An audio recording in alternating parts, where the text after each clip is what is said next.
Olá, gente, tudo bem? Eu sou a Gabriela Cabral e hoje eu venho falar de um dos meus autores preferidos, que vocês já sabem, que é o Machado de Assis. E eu terminei das obras que foram feitas, né, que reuniram, que eu tava lendo, eu falei no vídeo anterior, que é o A Relíquias de Casa Velha. Eu descobri que esse livro não é só sobre contos, viu? Ele tem 9 contos, mas ele também tem 3 críticas literárias dele e um discurso que ele declamou no Rio de Janeiro, que eu vou dar mais detalhes nesse vídeo. Gente, minhas impressões sobre essa obra foram obviamente incríveis. Me apaixonei, fui muito impactada por ela. É uma obra sensacional que ela pega coisas tão cotidianas, mas e traz uma nova perspectiva sobre elas, né? Que torna tudo tão mais claro. E eu vou exemplificar para vocês isso que eu tô falando com um dos contos que ele mesmo fez, e vocês vão ver o quão óbvio é isso, mas que muitas vezes não paramos para pensar. E aí eu vou falar de um conto que se chama Marcha Fúnebre. Esse conto fala sobre 2 políticos, os dois eram rivais, e um deles acaba falecendo. E o outro, que apesar de ser rival, ficou triste por isso, ele acabou começando a pensar sobre a morte. Ah, como será que eu vou morrer? Como será o jeito que isso vai acontecer, né? E aí ele começa a ficar neurótico, pensando, será que eu vou morrer quando estiver no congresso, falando alguma coisa, né? Ou será que eu vou morrer quando estiver indo para algum lugar? E aí o Machado de Assis traz à tona a questão da morte. Porque se nós formos ver hoje em dia, muita gente fala, uma das minhas maiores certezas é a morte. Mas será que você realmente tem consciência do que é realmente a morte mesmo? Morrer? Você tem consciência do que é isso? E Eclesiastes fala que é melhor o dia do luto do que o dia da festa.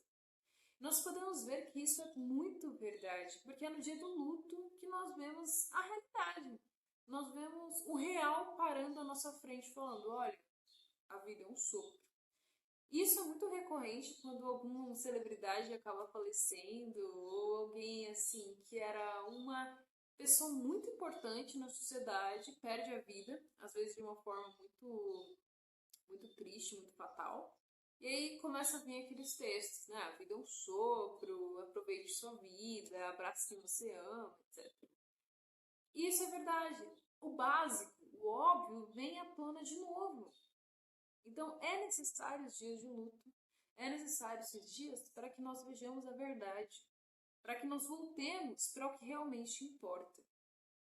Olha só, gente, isso é uma parte do conto, é a essência do conto, mas só em um deles, uma das obras de Machado de Assis, nós já tiramos uma lição para a vida incrível. Um outro conto, e eu prometo que não vou falar de todos, apesar de assim, dos 9 contos, 7 contos eu me envolvi mais, me cativou mais. Porém, os outros, não é que eu não gostei dos outros, eu gostei. Mas mas estes restantes, que foram 7, a maioria, eles me impactaram de uma forma muito maior, sabe?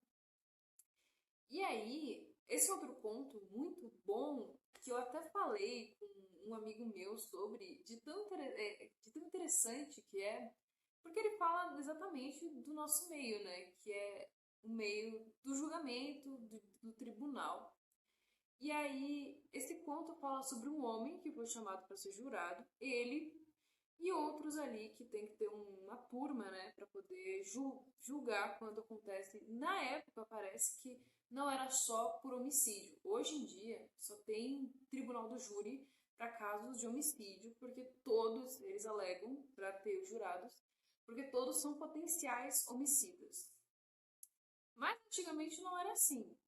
Tinha tribunais do júri para diversos casos.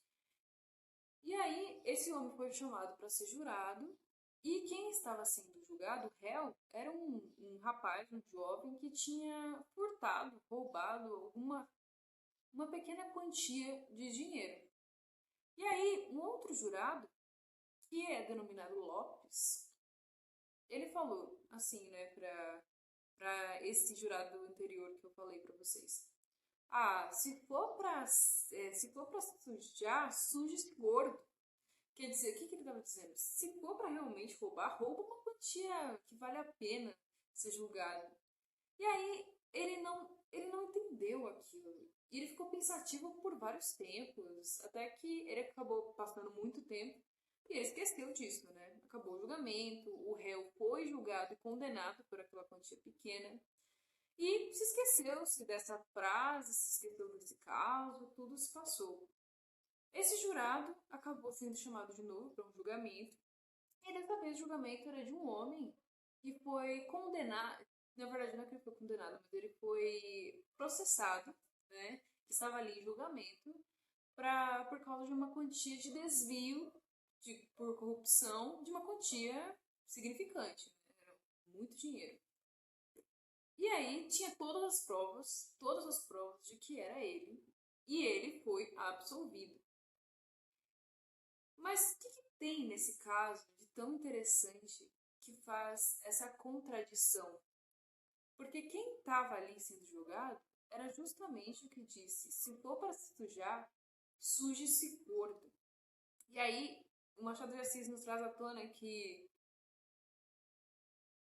aqueles corruptos que acabam, como eles têm o favor da letra por eles, já que eles que fazem as leis, né? Nós podemos ver isso na atualidade, os políticos são os que fazem as leis, eles então são muito mais protegidos quando eles fazem algumas coisas. Então, vale a pena, Machado de Assis fala assim, vale a pena ser corrupto através de quando você está ali nas camadas mais altas da elite, sabe? Ou quando você tem mais influência. Porque você não vai ser condenado. Você vai passar por isso. No máximo, você pode até ficar ali, se for na atualidade, uns 2 anos preso. Mas depois você vai ser absolvido, vai ser solto e nada vai acontecer com você. Você vai poder até se candidatar à presidência da República. Então, é uma coisa atual que sempre aconteceu, sempre. E, infelizmente, eu creio que não vai parar de acontecer, porque quem está no poder pode corromper, pode fazer o que quiser, porque eles criaram as leis. Se eles não têm a moral, eles não vão fazer o que é certo. Então, esse foi um dos pontos que mais me impactou também. Eu queria também falar de outro, que é de um que o Machado de Assis, eu vou abordar, na verdade, uma visão que eu aprendi dele, que, na verdade, é algo que não parece muito comum em obras de ficção, né, vamos dizer assim, como o do Machado. Que é, por exemplo, que se chama Evolução, esse ponto, onde dois amigos, dois homens se conhecem não era um planejamento, né, por acaso, assim. E aí eles acabam falando sobre planos sobre o Brasil e sobre como eles acabam focando no assunto, de como o Brasil seria melhor com ferrovias. E aí, gente, para resumir, um dos virou deputado, um desses amigos, e o outro foi para o setor privado. E adivinha, os dois foram trabalhar com ferrovias. Então, um foi para a Europa até buscar praticar aqui as ferrovias, né, colocar isso em obra e implantar aqui ferrovias para melhorar toda a logística do Brasil. E o outro deputado foi para a parte pública, fazer com que isso fosse o quê? Fosse legalizado, tudo bonitinho, regulamentado, para que tudo melhorasse, progredisse o Brasil. E eu falei só essas partes assim, eu quero que vocês leiam de fato esse ponto, que ele é muito importante, só para enfatizar o quão Machado de Assis coloca na nossa frente a importância, pelo menos em primeiro momento, do conjunto, da combinação do público e do privado. Que eles não são opostos entre si, mas eles podem ser até mesmo um complemento e ajudarem com que o país progrida, certo? Então, essa é uma parte que eu achei muito interessante, que apesar de que eu imagino que Machado de Assis, como ele é um clássico, né, gente? Eu já falei várias vezes aqui que o clássico, ele não te fala a solução, ele te expõe o problema.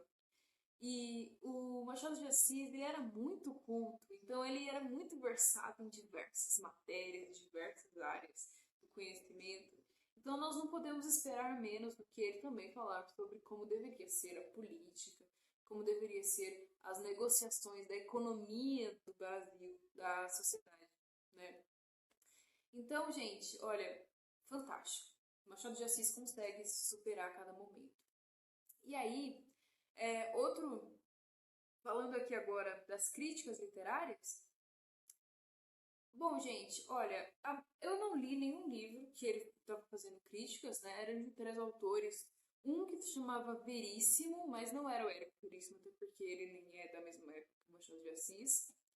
Era um outro que eu não li. Outro que ele falou era de Eduardo Prado, que na verdade ele era um conservador, que parece que o Machado de Assis admirava bastante. E outra crítica é sobre Antônio José, que era um autor que eu também não conhecia, mas que parece que ele se inspirou muito em Molière. Mas enfim, por que eu resolvi ler essas críticas? Para justamente aprender a escrever. Porque se nós aprendemos a escrever uma crítica literária como Machado de Assis, nós podemos ter certeza do sucesso. Porque o Machado de Assis ele consegue falar de uma forma elegante tanto dos erros quanto dos acertos e dos pontos bons e maus da obra. Então, ele consegue versar as palavras de forma que não ofenda e que faça com que a pessoa, claro, ele fala a verdade, tá? Ele fala a verdade, ele é sincero, só que a pessoa vai querer melhorar, sabe? Além disso, não é que ele não dá spoiler, mas ele sabe falar dos acontecimentos de uma obra de forma que ele fala, a gente consegue entender o que está acontecendo, mas nós queremos dar um gostinho de eu quero ir lá e ler os detalhes, sabe? Então, o Machado de Assis, gente, é importante salientar que ele nasceu de uma família que era mais ou menos, tinha bastante conhecimento e tal, porque ele tinha muito acesso aos livros, inclusive, mas que ele foi construindo isso com o tempo, tá? Ele foi buscando conhecimento, ele foi atrás. Então, se ele consegue, apesar de parecer muito impossível, porque ele era incrível, ele era um gênio, se ele consegue, nós podemos, pelo menos um pouquinho, chegar ao nível dele. E com isso, para isso, nós temos que ler e aprender como que um gênio escreve. E eu recomendo muito que vocês leiam as críticas literárias dele e observem como é que ele escreve tudo, né? Como que ele coloca as palavras, como que é a escrita mesmo. E o discurso, gente, esse discurso ele foi feito ali para o Gonçalves Dias, o nosso poeta do Sabiás. Eu até quero ler aqui uma parte muito interessante, que é muito bonito, gente, porque ele sabe usar as palavras e sabe como agradar as pessoas. Eu vou ler aqui para vocês. Ele estava falando, parece que iriam erguer um busto no Rio de Janeiro para o Gonçalves Dias, e ele foi chamado para declamar um discurso. Vou ler aqui para vocês. Ah, eis o verdadeiro discurso, disseram eles consigo. O mesmo seria aqui se cantasse um sabiá. A ave do nosso grande poeta seria o melhor discurso da ocasião. Ela repetiria a alma de todos aqui a canção do exílio que ensinou aos ouvidos da antiga mãe pátria uma lição nova da língua de Camões. Não importa, a canção está em todos nós, com os outros cantos que ele veio espalhando pela vida e pelo mundo, e o som dos golpes de Itajubá, a impiedade de Ijucapirama, os suspiros de Coema, tudo que os mais velhos ouviram na mocidade e depois os jovens, e daqui em diante ouvirão outros e outros, enquanto a língua que falamos for a língua dos nossos destinos. Olha isso, gente. É uma musicalidade, é uma oratória. Então, gente, olha só. Falando sobre a obra em geral, eu amei essa obra. É fantástica. É perfeita.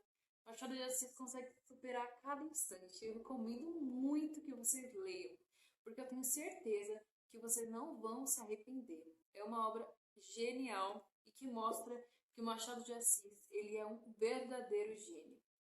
Eu espero que vocês tenham gostado e eu quero muito que eu tenha deixado o mesmo que o Machado de Assis fez em suas críticas literárias, que é um gostinho de quero mais e de ir buscar mais sobre esse livro a fundo. Um grande beijo, tchau!